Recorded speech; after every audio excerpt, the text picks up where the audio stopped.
Hello, everyone. My name is Danielle Manton, AMCTO Immediate Past President and General Manager of Corporate Services at the City of Cambridge. I'm really excited to bring this Municipal Monitor Extra to you, where I'm joined by Sarah Leach, one of our Q2 contributors. Sarah currently serves as the Associate Director of Community Services, Strategic Initiatives, Programming and Events at the Town of Pelham. Welcome, Sarah. Thank you very much for having me. Sarah, your article entitled The Transparency Problem, How Resources Shape Municipal FOI Compliance in Ontario stems from research you did as part of the Western MPA program. What made you decide to tackle this topic as a research study? Yeah, thanks for the question. So I worked in a municipal clerk's department for a number of years, so the topic really came from my own experience. FOI requests were a recurring pinch point that I experienced firsthand as an administrator and that I witnessed amongst my colleagues, really that there was significant pressure and strain on staff capacity and municipal resources. So with that being said, I knew that this perspective and experience wasn't unique to my municipality. It was common amongst clerks across the sector, as well as organizations like the AMCTO, which were advocating for legislative changes in response to some of these challenges. So at the same time, public expectations for transparency, accountability, and timely access for information continues to grow. It continues to change. So that's put a lot of more pressure on municipalities. So it led me to ask the broader questions.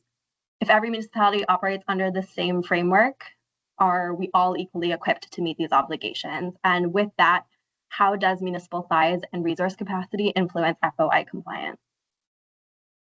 Well, your article highlights some key findings and concerns around municipal operations, mainly municipalities' ability to balance increased public demand, limited staff resources, like you mentioned, and capacity, and the ability to comply with the Act or MFIPA. So was there one particular finding or data point that you were really surprised by in your research? Yeah, absolutely. So one of the most notable findings for me was the influence of professional expertise on FOI outcomes. So my research analyzed orders issued by the Information and Privacy Commissioner of Ontario, so the IPC, and coded whether municipal decisions were upheld or partially upheld or overturned completely. So what emerged was that municipalities with FOI personnel and or records personnel, as well as access to legal counsel, were more likely to have their decisions upheld by the IPC. And of course, there was correlation there between resource allocation and municipal size. So these resources give staff the time and the expertise to interpret the legislation, apply exemptions appropriately, prepare well-supported defensible representations during an appeal. So interestingly for me, municipal size alone was not necessarily statistically significant of FOI outcomes, but there was a pattern here. So smaller municipalities experienced a higher proportion of decisions that were not fully upheld. So again, this is suggesting that there's structural disadvantages that aren't captured by population size alone. So again, reinforcing the importance of administrative capacity, such as having access to FOI or records staff, as well as specialized legal expertise. So to me, that was the most important takeaway. The research suggests that compliance isn't simply about the legislation itself, but it's about whether municipalities have the capacity and the professional expertise needed to administer it effectively. So certainly a really interesting pattern then that emerged for you that speaks to that capacity and resource pressure that many municipalities are that maybe don't have in-house legal, right? So that really creates like a whole new set of challenges. What do you see as the biggest implementation challenge for municipal clerks and FOI coordinators as they adopt the new MFIPA requirements? Yeah, I would say that the biggest implementation challenge would be communication, both internally within the organization and externally with the public. Internally, I think that municipalities need to ensure that everyone involved in the FOI process really understands these legislative changes and are working from the same information. So this means updating policies, procedures, forms, templates, so forth.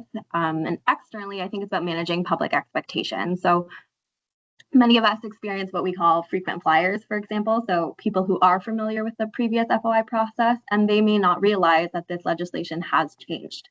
So municipalities need to clearly communicate what applicants can expect under the new framework, This would include new timelines and how FOI requests are processed.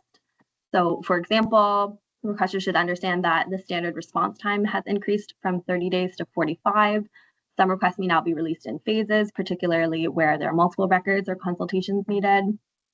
And staff may utilize extra time extensions under certain conditions. So ultimately, legislative changes are only effective if they're well understood. And I think that onus does fall on the municipality to make sure that's communicated properly.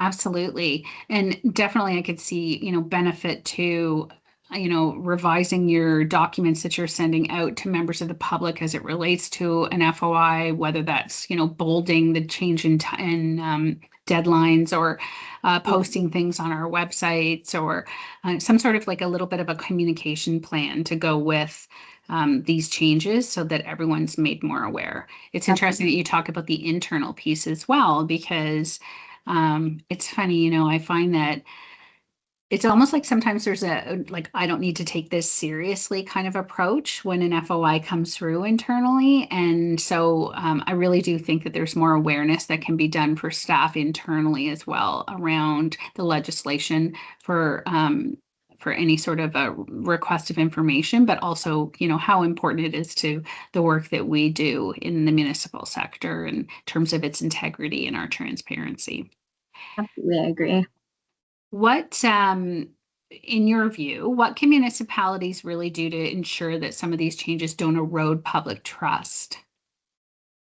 Yeah, I think it comes back again to communication, transparency, and customer service. So municipalities should never assume that applicants fully understand the legislation or even the new legislative changes or the reasons behind those changes. So I think it's important to be proactive in explaining what has changed, why the process may look different, what applicants can expect throughout the life cycle of their request. So for example, if a request requires additional time or is being released in phases, maybe taking the time to explain why those provisions are being used, I think that can go a long way in maintaining trust and in turn avoid unnecessary appeals to the IPC, which form the basis of my research here.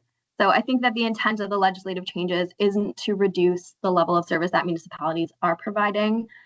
We still, of course, want to provide or deliver timely, transparent, and responsive service, but these new provisions are really intended to better support the administration of these larger and complex requests that we're seeing these days. So I think people are generally understanding when they're given clear and honest and timely information. So that, again, falls on the municipality to ensure that that communication is happening. For sure. Okay, great. And finally, what advice would you give to somebody who might be new to FOI administration, especially those who may be coming from a smaller municipality that may have some resourcing challenges? Absolutely. So my biggest piece of advice would be to remember that you don't have to figure everything out on your own.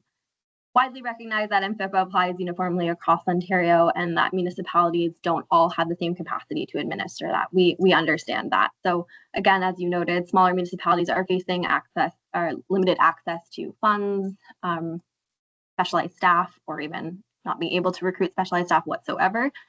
So it's important to remember that these FOI responsibilities may be a part of someone's job as opposed to the entire job. So it's really important to build professional networks. Don't be afraid to reach out to your colleagues and ask questions. Get involved in organizations such as the AMCTO. I've built relationships with many clerks and FOI professionals through this association, so that's invaluable to me. Rarely are you the first person to encounter a particular issue.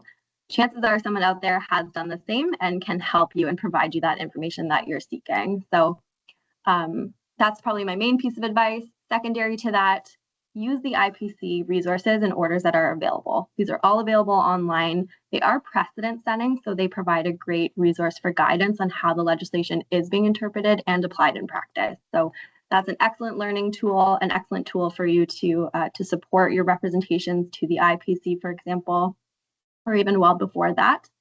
And then finally, don't view the IPC as the enemy. And it's kind of funny to say, but the appeal process is normal. It is an important part of Ontario's access and policy framework. The IPC necessarily isn't there to catch municipalities doing something wrong. They're there to provide independent oversight. They're there to ensure that the legislation is being applied correctly and fairly. So if one of your decisions is appealed, that doesn't necessarily mean that it's a failure.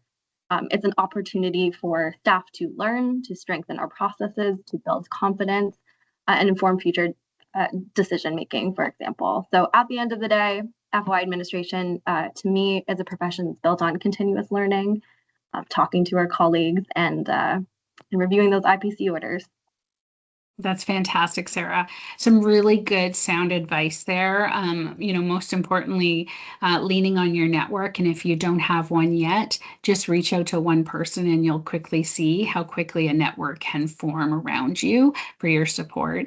And I would strongly agree that anytime I've had to reach out to the IPC and ask for some assistance or guidance or understanding, they're so great to work with. So definitely not our enemy. So great advice for sure. Well, thank you so much, Sarah, for sharing your research. If anyone hasn't had a chance yet to read the Municipal Monitor, I encourage you to read the latest version, Q2. It's available now online and in print. And so you can read all about Sarah's research there. And if you have a compelling story yourself that you want to share, please consider contributing to future editions of AMCTO's Municipal Monitor. Visit the Municipal Monitor page on the AMCTO website for more information and submission guidelines. Thank you so much for tuning in. Thank you, Sarah, for being with us to share a little bit about your research and for such a great read. And I hope everyone has a great summer.